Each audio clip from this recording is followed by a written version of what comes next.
Praise the Lord. ஆண்டவராகிய இயேசு கிறிஸ்துவின் நாமத்தினாலே உங்களுக்கு என் அன்பின் வாழ்த்துக்கள். இந்த நாள்லேயும் ஆண்டவராகிய இயேசு கிறிஸ்து சிலுவையில் பேசின அந்த முதலாம் வார்த்தையை குறித்து நம்ம தியானிக்க இருக்கிறோம். ஜெபத்தோடு நம்ம இந்த காரியங்களை கவனிப்போம்.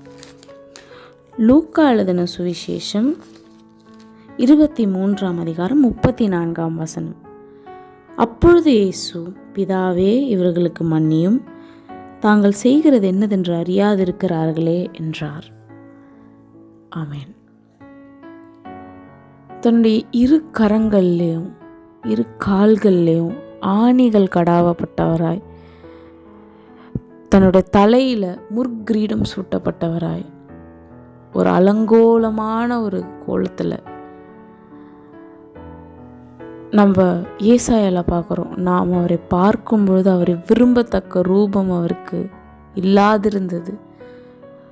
அழகும் இல்லை, சௌந்தரியமும் இல்லை, அந்த கேடு உள்ளவராக அந்த சிலுவையில் அவர் தொங்கி கொண்டிருக்கிறார். இந்த நேரத்தில் அவர் பேசுகிற அந்த முதலாம் வார்த்தை பிதாவை நோக்கி அவர் வேண்டிக் கொள்ளுகிற வார்த்தையாக இருக்குது. பிதாவே, இவர்களுக்கு மன்னியும், தாங்கள் செய்கிறது என்னதென்று அறியாதிருக்கிறார்களே. எவ்வளோ ஒரு அன்பின் ஒரு அன்போட உச்சக்கட்ட வெளிப்பாடை இந்த இடத்துல ஆண்டவர் மன்னிப்பாக நம்மளுக்கு கொடுக்கறத, இலவசமாக ஒரு மன்னிப்பு கொடுக்கறத நம்ம பார்க்குறோம். அன்பினோட ஒரு டாப் மோஸ்ட் ஒரு எக்ஸ்ப்ரெஷன் அடுத்தவங்களுக்காக நம்ம ஜீவனை கொடுக்கறது. அந்த ஜீவனை கொடுக்குற நேரத்திலும் அவர் மன்னிப்பை இந்த மனுக்குலத்துக்கு வச்சுட்டு போகிறது, அவ்வளோ பெரிய ஒரு விஷயத்தை நம்ம இங்கே பார்க்குறோம். பிதாவே, இவர்களுக்கு மன்னியும். இவர்கள்லாம் யார் அப்படின்னு நம்ம பார்க்கும்பொழுது நம்ம நினச்சிக்கிறோம், ஓகே, முன்னாடி இருந்தவங்க அந்த யூதர்கள், அவங்க தான் அவர் சிலுவையில் அரைஞ்சாங்க. பிலாத்து, ஏரோது, இவங்கெல்லாம் ஆண்டவர் ரொம்ப விசாரணை பண்ணி அவங்கள சிலுவையில் அறைய வச்சுட்டாங்க. பிலாத்து ஆண்டவரோட விஷயத்தில் எதுக்கும் சம்மந்தம் இல்லைன்னு கை கொள்ளணும் அவன் தான். இல்லை மற்ற இவங்க நம்ம ஒருத்தரையும் பார்த்து யோசிச்சுட்ருக்கோம். அவங்களுக்கெல்லாம் ஆண்டவர் மன்னிப்பு கொடுத்துருக்காரு, எவ்வளோ பெரிய ஆண்டவர் அப்படின்னு நினச்சிட்ருக்கோம். இவர்கள் இந்த லிஸ்ட்டில் நீங்களும் நானும் இன்றைக்கி வருவோம். அவங்களோட பாவங்கள் மட்டும் இல்லை, இன்றைக்கி வரைக்கும் நீங்களும் நானும் செய்துட்ருக்க எல்லா பாவங்களும் தான் அன்றைக்கி அவர் சிலுவையில் அரைஞ்சிது. நம்ம சொல்ல முடியாது, நமக்குள் பாவம் இல்லை என்போமாக நம்ம வஞ்சிக்கிறவர்களாக இருக்கிறோன்னு வசனம் சொல்லுது. இன்றைக்கி நீங்களும் நானும் செய்கிற பாவங்கள் அன்றைக்கி அவர் சிலுவையில் அரைஞ்சிது. அவருடைய ரத்தம், அவர் சிலுவையில் சிந்தின அந்த ரத்தம் தான் அந்த இருதரத்தாரை ஒன்றாக இணைத்து நம்ம மத்தியில் இருந்த அந்த தடுப்பு சுவரை இடைச்சி இன்றைக்கி நம்ம அவர் அப்பா, பிதாவே என்று கூப்பிடுகிற ஒரு புத்திர சுவிகாரத்தின் ஆவியை நம்மளுக்கு கொடுத்துச்சுன்னே நம்ம சொல்லலாம். இவர்களை மன்னியும் சொன்னார், தாங்கள் செய்கிறது என்னதென்று அறியாது இருக்கிறார்களே. இங்கே தான் அந்த கீ இருக்குது. ஒருத்தவங்களை நம்ம என்ன தான் நேசித்தாலும் அவங்க நம்மளுக்கு அகெயின்ஸ்டாக ஒரு விஷயம் பண்ணும்போது நம்மளுக்கு அது ஒன்று வருத்தமாக இருக்கும், இன்னொன்று அவங்க மேலே கோவம் தான் வரும். நான் எதுவுமே பண்ணல, எனக்கு அகெயின்ஸ்டாக இவன் இப்படி பண்ணிட்டானே, இப்படி பேசிட்டானே அப்படின்ற விஷயத்தில் நம்மளுக்கு கோவம் வர்றதை நம்ம பார்க்கலாம். நம்மளுக்கு உண்மையாக கோவம் தான் வரும் அந்த இடத்துல. ஆனால் அந்த இடத்துல ஆண்டவர் அதை எப்படி ஹேண்டில் பண்ணுறாரு, எப்படி எந்த விதத்தில் எந்த பெர்ஸ்பெக்டிவில் பார்க்குறாருன்னா, இவர்கள் செய்கிறது என்னதென்று அறியாது இருக்கிறார்களே. அவங்க என்ன செய்கிறாங்கன்னே அவங்களுக்கு தெரியலையே, அவங்க செய்கிறதுனால அவங்களுக்கு பின்விளைவுகள் ரொம்ப மோசமாக இருக்குமே, அது அவங்களுக்கு தெரியலையே. ரட்சிப்பு அவங்க இழந்து போகிறாங்களே, இதனால் அவங்க ஆத்மா நஷ்டமடையுமே, இது அவங்களுக்கு தெரியலையே. அந்த ஒரு விஷயத்தை யோசிக்கும் போது அவர் அவர் அவர் அந்த மக்களுக்காக வேண்டி பேசுகிறார், வேண்டிக் கொள்கிறார் பிதா கிட்ட. பிதாவே, இவர்களை மன்னிச்சிருங்க, தாங்கள் செய்கிறது என்னதென்று அறியாது இருக்கிறார்களே அப்படின்னு சொல்லிட்டு. ரொம்ப ஒரு அழகான வார்த்தை. இந்த பொதுவாகவே யாராவது ஒருத்தவங்க இறக்க போகிறாங்க இல்லை இறந்துட்டாங்க அப்படின்னா என்ன கேட்பாங்கன்னா, எல்லோரும் கடைசியாக அவங்க என்ன சொன்னாங்க, என்ன சொல்லிட்டு போனாங்க அப்படின்னு கேட்பாங்க. அந்த கடைசியாக அவர் சொல்ல ஆரம்பிக்கும் போது அது சொன்ன முதலாம் வார்த்தையே மன்னிப்பு. ரொம்ப அழகாக தன்னோட மரணத்தின் அந்த தருவாயிலும் மன்னிப்பு என்கிற ஒரு கிஃப்டை இந்த மனுக்குலத்துக்கு ஆண்டவர் வைத்து விட்டு போனார். ஓகே, என்னென்ன காரியங்களை ஆண்டவர் மன்னிக்கிறாரு அப்படின்றத வச்சு ஒரு 3 காரியங்கள் நம்ம இன்றைக்கி தியானிக்கலாம். முதலாவது, 1 யோவான் 1:9. நம்முடைய பாவங்களை நாம் அறிக்கையிட்டால் பாவங்களை நமக்கு மன்னித்து எல்லா அநியாயத்தையும் நீக்கி நம்மை சுத்திகரிப்பதற்கு அவர் உண்மையும் நீதியும் உள்ளவருமாக இருக்கிறார். ஆமென். இங்கே இந்த வசனம் ரொம்ப அழகாக சொல்லுது, பாவங்களை நமக்கு மன்னித்து. பாவங்களை மன்னிக்கிற தேவன். ஆல்ரெடி நான் சொன்னது போல் நம்ம எல்லாருமே மனுஷங்க தான். நம்ம யாருமே பர்ஃபெக்ட் இல்லை, 100% ஹோலின்னு யாருமே சொல்ல முடியாது. நமக்குள்ளே பாவம் இல்லைன்னு நம்ம சொல்கிறோன்னா நம்ம நாமே வஞ்சிக்கிறவர்களாக இருக்கணும்னு அதுக்கு முன்னாடி இருந்த வசனமே அப்படியே சொல்லுது. இப்படி நம்ம பாவத்தினால இருக்கோம். பாவம்ன்றது நீங்கள் உடனே நினைக்கலாம், பாவம்ன்றது 10 கட்டளையில் நான் எல்லாத்தையும் கை கொள்கிறேன், அதை நான் மீறுறதே இல்லை, எனக்குள்ளே பாவமே இல்லைன்றது. இல்லை, அப்படி இல்லை. இருதயத்திலிருந்து பொல்லாத சிந்தனைகள், விபச்சாரம், வேசித்தனம், அசுத்தம், காமவிகாரம், துரிச்சைகள், கோபம், வைராக்கியம், இது எல்லாமே பாவத்தில் தான் வரும். மாம்சத்தின் கிரியைகள் நம்ம படிப்போம். கோபங்கள், வைராக்கியங்கள், இது எல்லாமே பாவத்தில் தான் வரும். இது எல்லாமே பாவம் தான். நம்ம அறிஞ்சோ அறியாமலையோ நம்ம ஒவ்வொரு நாளும் அவருக்கு விரோதமாக பாவம் செஞ்சுக்கிட்டே இருக்கும். ஒரே ஒரு விஷயம் நம்ம நல்லா ஞாபகம் வச்சுக்கணும், நம்மளுடைய பாவங்களும் தான் அன்றைக்கி அவர் சிலுவையில் அறிய காரணமாக இருந்தது. அவர் சிலுவையில் தொங்குனாரே, ரத்த சிந்தினாரே, அதுக்கு நீங்களும் நானும் இன்றைக்கி செய்கிற பாவங்களும் ஒரு காரணன்றதை நம்ம மறுக்கவே முடியாது. அதை நம்ம எப்பவுமே ஞாபகத்தில் வச்சுக்கணும். ஓகே, நான் பாவம் செஞ்சுட்டேன், நான் ஒரு நாளும் பாவம் செஞ்சுக்கிட்டு இருக்கேன், என்ன பண்ண முடியும்? இங்கே தான் அந்த வசனம் ரொம்ப அழகாக சொல்லுது, நம்முடைய பாவங்களை நமக்கு மன்னித்து தன்னுடைய இந்த ஜீவனை விட்டுற கடைசி தருவாயிலையும் ஒரு மன்னிப்பை வைக்கிறாரு. இதே மாதிரி தான் நீங்களும் நானும் செய்த பாவங்களுக்கு மன்னிப்பே இல்லையா, நான் இவ்வளோ பெரிய பாவியாக இருந்துட்டேனே அப்படின்னு நம்ம யோசிச்சோன்னா இல்லை. இங்கே தான் ஒரு குட் நியூஸ் இருக்குது. ஆண்டவர் நம்ம பாவங்கள் எல்லாவற்றையும் மன்னித்து தன்னுடைய ரத்தத்தினால நம்மளை கழுவ ஆயத்தம் உள்ளவராக இருக்கார். இந்த நேரத்துலையும் இதை கேட்டுக்கொண்டு இருக்கும்போது யாருன்னா தன்னுடைய இருதயத்தில் குத்தொண்டவர்களாக ஆண்டவர் உணர்த்துக்கிற சில பாவங்கள் இருக்கலாம்.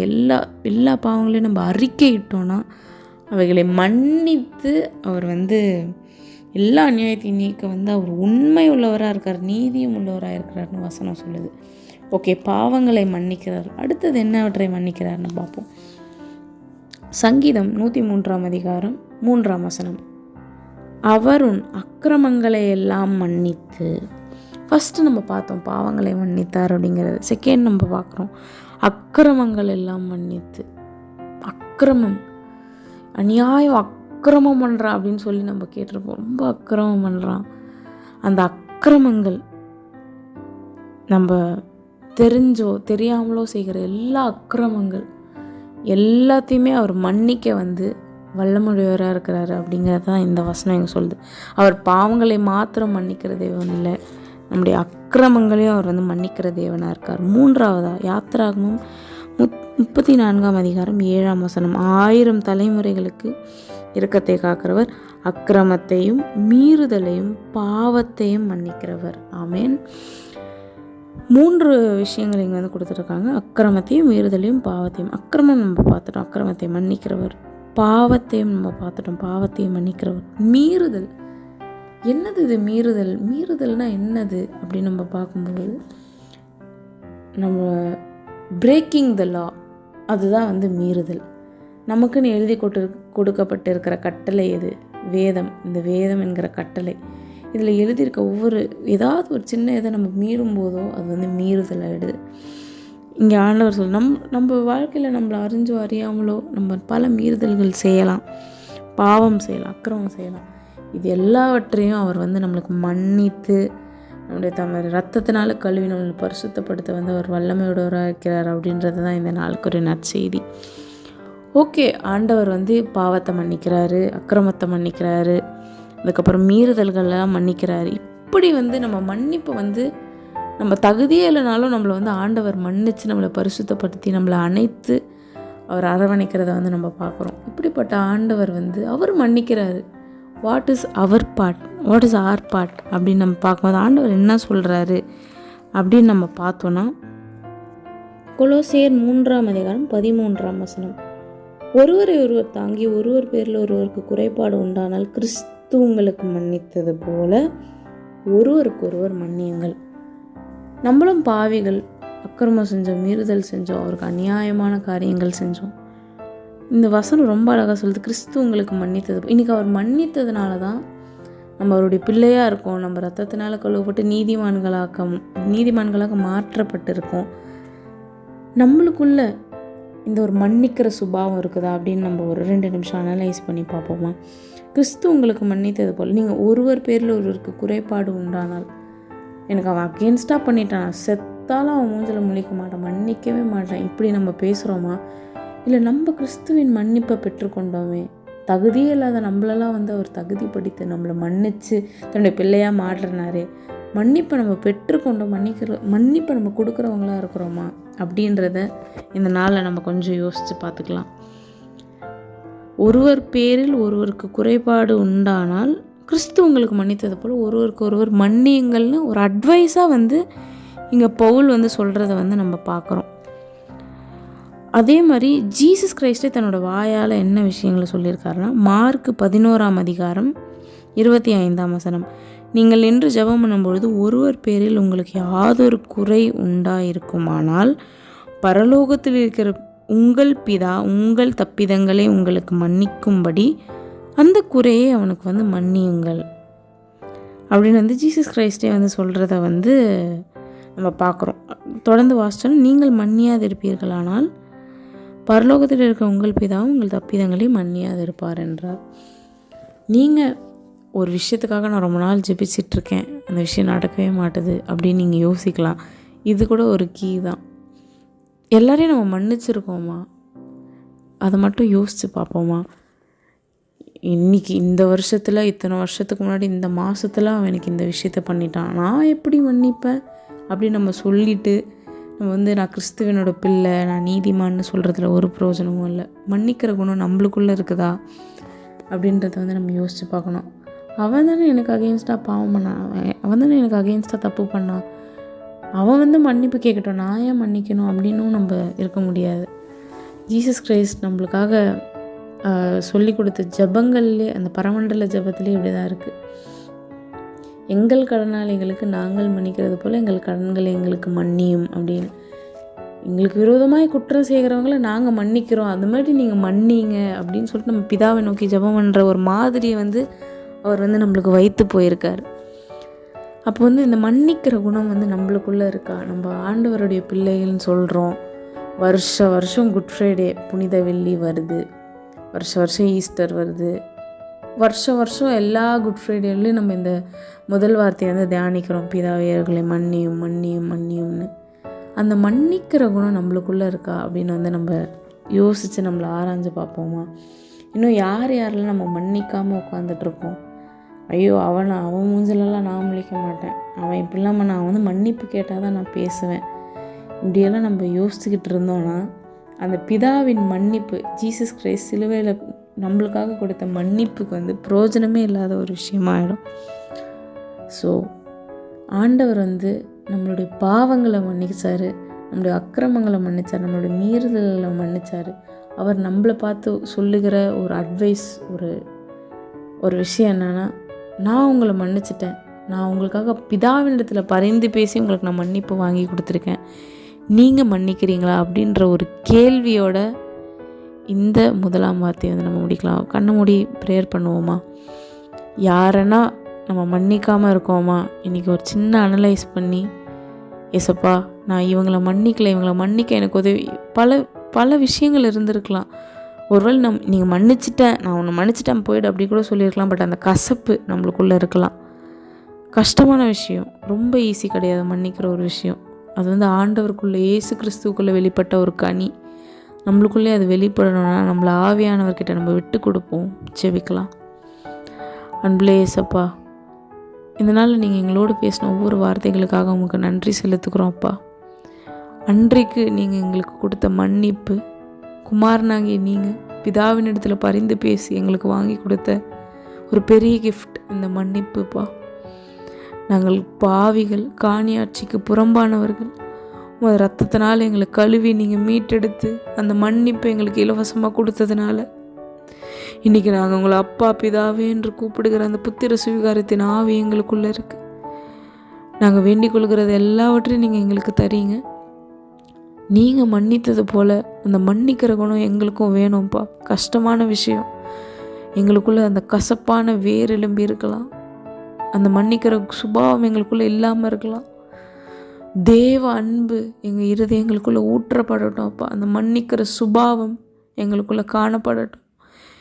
எங்களுக்கு விரோதமாக யார் குற்றம் செய்தாலும், யார் என்ன தப்பு பண்ணாலும், உமது அன்பை உடையவர்களாய், கிறிஸ்துவை உடையவன், நம்ம கிறிஸ்துவின் சுபாவத்தை வெளிப்படுத்துகிறவர்களாக, அந்த மன்னிப்பின் குணத்தை நாங்கள் வெளிப்படுத்துகிறவர்களாக இருக்க நீங்கள் எங்களுக்கு உதவி செய்யுங்க. அந்த மன்னிக்கிற இருதயத்தை எங்களுக்கு தாங்கப்பா.